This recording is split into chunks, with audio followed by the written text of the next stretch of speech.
밥 먹을 때 핸드폰 좀 그만해라. 네. 도대체 뭘 보는데 그래? 아빠는 봐도 몰라요. 제가 좋아하는 거 이해 못 하시잖아요. 뭔데 그래? 한번 보기나 하자. 새로운 가수야? 네, 아빠. 우리 BTS 오빠들 진짜 완전 멋지죠? 뭐? 한국 가수야?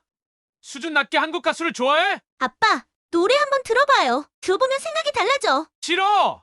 한국은 무슨 한국이야! 저녁 식사를 하던 중 마에다와 아빠는 한국 가수의 노래를 들어보라며 실랑이를 벌이고 있는데요. 마에다는 17살의 일본 여고생입니다. K-팝을 좋아하는 마에다와 한국 노래는 수준이 낮다며 무시하는 아빠. 두 분야의 갈등은 해결할 수 있을까요? 안녕하세요. 감동극장입니다. 저희는 세계 최대의 커뮤니티 사이트인 레딧과 쿼라의 사연을 재구성한 이야기를 전달해드립니다. 오늘의 이야기 시작합니다. 안녕하세요. 저는 도쿄에 사는 마에다라고 합니다. 한국의 고등학생들과 마찬가지로 저도 입시 스트레스에 시달리고 있는 고등학생인데요. 잠깐의 휴식 시간에 음악을 들으며 머리를 식히곤 해요. 그러다 우연히 BTS의 노래를 듣게 되었는데요. 친구들의 SNS에서 한국으로 BTS 공연 보러 간다, 앨범 사러 간다고 올라와도 크게 관심이 없었습니다. 그런데 노래를 듣는 순간 너무 좋더군요. 세련된 멜로디가 귀를 사로잡았고 한국어로 된 노랫말이 궁금해지기 시작했습니다. 노래만 잘하는 가수인가 생각했는데 멤버들 얼굴을 보니 너무 잘생겼더라고요. 제가 BTS 사진을 보고 놀라자 친구는 얼마 전 아이돌 챔프에서 진행된 글로벌 포르젠트에서 일본에서 가장 인기 있는 아이돌은 설문지에서 BTS의 진이 1위를 차지했다고 하더군요. 단순히 잘생긴 것뿐만 아니라 적극적으로 자선에 참여하고 있는 멋진, 어쩐지 지하철 특별 광고로 나온 걸 본 것 같았습니다. 그때만 해도 잘생긴 신인 아이돌인 줄 알았는데 한국에 저렇게 잘생긴 아이돌이 있다고 생각하지 못했거든요. 더구나 1위만 광고되는 특권을 누릴 수 있어 당연히 일본인일 거라고 생각했습니다. 제가 너무 잘생겼다고 이야기하자 친구는 지금은 군대에 가서 실물은 볼 수 없다며 노래도 잘하는데 성실하게 군복무도 하고 있다며 제대하고 나오면 실물 보러 한국에 가고 싶다고 하더군요. 몇 년 전 BTS가 인기가 생길 때 있었던 일이 생각나더군요. BTS 에디션이 발매 당일 불과 몇 시간 만에 공식 사이트에서 품절이 될 정도로 화제였는데요. 진본 저녁의 편의점과 슈퍼 등에서 대부분 완판되는 바람에 가게 입구에는 해당 상품은 더는 입고되지 않는다라는 안내문이 붙을 정도였습니다. 폭발적인 입기를 증명하듯 상품을 구입한 팬들은 포장지로 열쇠고리를 만들거나 볼펜 등으로 DIY 하는 것이 유행이었죠. 예전에는 10대들이 모이는 장소를 하라주쿠의 다케시타 도오리를 떠올리는 사람들이 많았는데요. 요즘은 시노쿠보가 10대들의 핫플레이스로 급부상하고 있어요. 바로 한인타운에 있는 곳인데요. 특히 시노쿠보역 앞 개찰구에는 친구를 기다리는 사람들로 발 디딜 틈도 없이 붐빕니다. 일본 사람들이 약속 장소로 사용하는 시부야의 하치코를 버금가는 인기죠. 제 친구 모모는 여기 아이돌을 보러 간다고도 하더군요. 제가 아이돌 누가 왔냐고 묻자 시노쿠보 아이돌이라고 이야기하더군요. 제가 그런 아이돌도 있냐고 되묻자 키가 크고 잘생긴 한국 청년들이 공연 전단지를 돌리고 공연도 하는데 진짜 노래도 잘하고 멋있다고 하더군요. 그러면서 혹시 시노쿠보 가게 되면 뚱카롱도 꼭 먹어보라고 하더군요. 뚱카롱이 뭐냐고 묻자 한국식 마카롱이라며 안에 필링이 가득하고 종류도 다양해서 진짜 맛있다고 꼭 먹어보라고 하더군요. 주말에 엄마를 졸라 매장에 방문했는데 매장에는 자리가 없더라고요. 겨우겨우 테이크아웃만 해서 사람들로 가득 찬 가게를 빠져나왔습니다. 입안이 가득할 정도로 필링도 많았고 종류도 다양했는데요. 어쩜 이런 조합을 생각해냈는지 한국 사람들은 정말 놀랍더라고요. 엄마는 온 김에 한국 식재료를 사가자고 하셔서 좋다고 이야기했어요. 걸어다니기도 힘들 정도로 사람이 많더군요. 엄마는 예전에 겨울연가를 보며 한국에 관심이 생겼다고 하시며 드라마를 안 보는 아빠는 절대 모를 한국의 매력이라고 하시더라고요. 한국 남자들은 자상하고 멋질 것 같다고 이야기하시며 소녀처럼 웃으시더라고요. 예전에는 일부 한류 팬들이 단순히 드라마나 가요를 통해 즐기는 그들만의 팬심이라는 느낌이 강했는데 이제는 한국 음식, 문화들이 일본 사회 곳곳에 퍼지고 있는 느낌이라고 하셨습니다. 그러고 보니 일본 슈퍼, 어딜 가나 한국 식품들을 어렵지 않게 찾을 수 있었고 다양한 라면과 과자, 그리고 음식들도 맛볼 수 있다며 엄마는 치즈 닭갈비를 먹자고 이야기하시더군요. 예전에 남이섬에 갔다가 근처에서 먹은 닭갈비 맛을 잊을 수 없다고 말이죠. 신나게 시누쿠보를 구경하다 집에 돌아오니 아빠가 못마땅한 얼굴로 소파에 앉아 계시더군요. 저녁 시간이 되었는데 집에 안 들어오고 뭐 하고 있느냐고 말이죠. 저와 엄마는 엄청 맛있는 걸 사왔다며 잠시만 기다리라고 했죠. 엄마와 둘이 치즈 닭갈비를 먹으려다 아빠 생각이 나서 포장해 왔거든요. 아빠는 시큰둥한 반응이었지만 30분 후 저녁상을 보고 깜짝 놀라시더군요. 매콤한 닭갈비와 어우러진 치즈폭포, 비주얼을 보고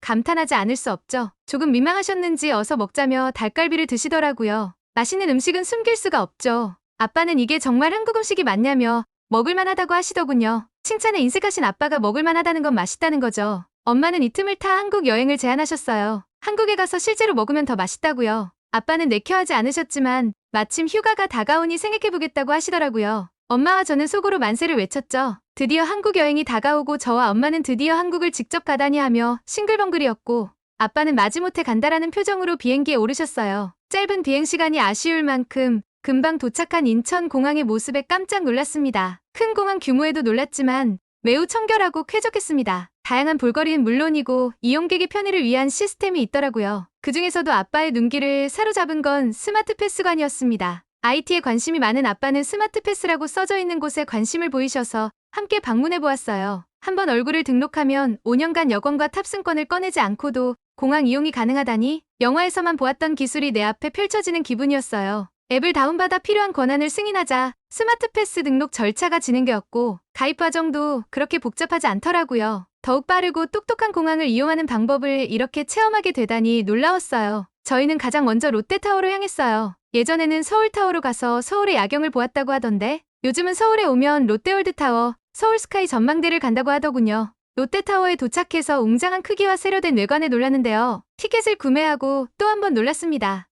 포토티켓이라니요. 미리 온라인 예약을 하며 할인을 받을 수 있어 이용했는데 예약과 동시에 메일과 문자 메시지 등이 모바일 메시지로 날아오더군요. 문제 메시지의 링크를 터치하니 바로 QR코드가 짜잔! 직원에게 화면을 보여주기만 하면 입장이 가능하다니 너무 편리했습니다. 아빠는 한국의 기술력이 놀랍다고 이야기하시더라고요. 여행 전까지 부정적이었던 아빠의 태도가 조금씩 달라지는 것을 느낄 이야기를 지하 1층에서 118층 전망대까지 1분 만에 도착하는 초고속 엘리베이터는 이름처럼 스카이셔틀이었습니다. 저희도 그랬지만 함께 엘리베이터에 타고 있던 외국인 여행자들은 입을 떡 벌리며 감탄사를 내뱉더군요. 올라가는 동안 엘리베이터 벽면과 천장을 통해 서울 관련 미디어 아트 전시도 구경할 수 있었답니다. 스카이 전망대를 돌아보자 바로 앞에 롯데월드와 석촌호수, 잠실, 한강이 눈에 들어왔습니다. 아빠는 멀리 있는 남산을 가리키시며 경관이 멋있다며 다음에는 저기에 가보자고 하더군요. 일부 스카이데크 바닥 구간은 아래가 다 보이는 유리로 되어 있어 마치 하늘 위를 걷는 듯한 아찔한 느낌도 들었습니다. 120층 야외 테라스 전망대에도 가보았는데요. 탁 트인 야외 공간에서 내려다보는 서울 시내의 모습은 정말 차원이 달랐습니다. 전망대 곳곳에 포토존이 많아 엄마와 저는 빠짐없이 기념사진을 남겼습니다. SNS에 바로 올리자 일본 친구들이 대체 어디에 있는 거냐며 너무 부러워했죠. 전망대에서 내려와 저희는 압구정으로 향했습니다. 아빠가 명동을 가지 왜 압구정으로 가느냐고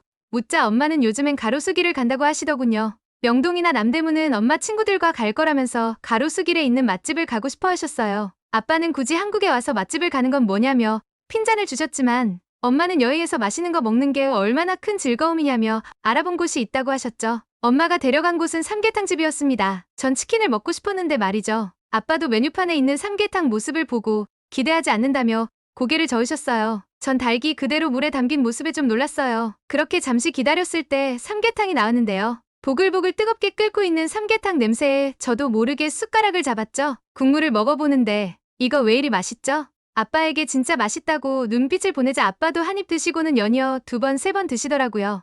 와, 진짜 맛있었어요. 아빠가 엄마에게 어울리는 술 한잔 하고 싶다고 하자 엄마는 막걸리를 주문하시더군요. 담백하고 깔끔한 맛이 입맛에 맞는다며 진짜 맛있다고 아빠가 이야기하시더군요. 막걸리까지 같이 먹으니 더 맛있다며 아빠는 엄지를 척 하시더군요. 엄마도 먹기에도 순하고 맛도 좋다며 아빠와 함께 막걸리를 드시더군요. 저 맛보지는 못했지만 두 분이 드시는 것만으로도 행복했습니다. 제가 먹어보고 싶었던 치킨은 다음날 먹기로 했어요. 일본에도 가라아케라는 닭튀김이 있지만 마요네즈에 먹는 게 대부분이죠. 저는 한국의 양념치킨이 먹어보고 싶었어요. 단짠과 매콤달콤이 어우러진 찐맛이라는 친구의 맛 표현을 직접 먹어보고 싶었거든요. 간장과 고추장 같은 한국 전통 양념에 버무린 치킨, 꿀과 마늘을 섞은 소스를 섞은 치킨 등 다양한 소스를 바른 치킨들이 있다는 게 놀라웠어요. 저는 달콤한 간장 맛이 나는 치킨을 먹어보았는데요. 세상에 이런 치킨 맛이 있다니 너무 맛있어서 놀랐는데 아빠는 다른 이유로 놀라시더라고요. 맛이 너무 궁금해서 주방을 기웃거리던 아빠는 치킨을 튀기는 로봇을 보셨대요. 일본도 로봇이 일하는 음식점이나 호텔 등이 있긴 하지만 이렇게 치킨을 튀기는 로봇이라니요. 공항에서 놀랐던 기술력을 치킨집에서도 보다니 놀랍다고 하셨어요. 저는 치킨에 사이다를 먹었고 엄마와 아빠는 생맥주를 시키시더군요. 어제는 삼계탕에 막걸리를 드시더니 일본의 맥주와는 다른 한국 맥주의 맛에 치킨과 너무 조화롭다며 만족해 하셨어요. 더 시원한 맛이 느껴지신다며 치킨과 맥주는 환상의 짝꿍이라고 하시네요. 저희는 이번 한국 여행은 먹방 여행 같다며 웃었답니다. 여기서밖에 못 먹으니 많이 먹어야겠다고 이야기하는 아빠에게 일본에도 치킨집이 있다고 하자 돌아가서 같이 가보자고 하시더군요. 역시 직접 경험해야 알게 되는 게 맞아요. 한국에서의 맛있는 여행을 마치고 돌아온 일본에서 아빠는 치킨과 삼계탕 외에도 한국 음식의 맛에 빠지셨답니다. 그리고 제가 좋아하는 가수에도 관심을 두시며 아빠도 한국 음악과 드라마에 관심을 보이시더군요. 그리고 넷플릭스로 오징어 게임, 기생충 등을 함께 보며 한국 영화와 드라마의 팬이 되었답니다. 그리고 한국인들의 표현과 멋을 더 알고 싶다며 한국어 공부를 시작하셨어요. 저와 엄마는 대현형이라며 같이 공부를 시작한 지 이제 한 달이 되었네요. 가족이 함께 공부하니 집안 분위기도 더 부드러워지고 화목해졌답니다. 우리 가족은 다음에는 서울이 아닌 다른 도시로의 여행을 계획하고 있어요.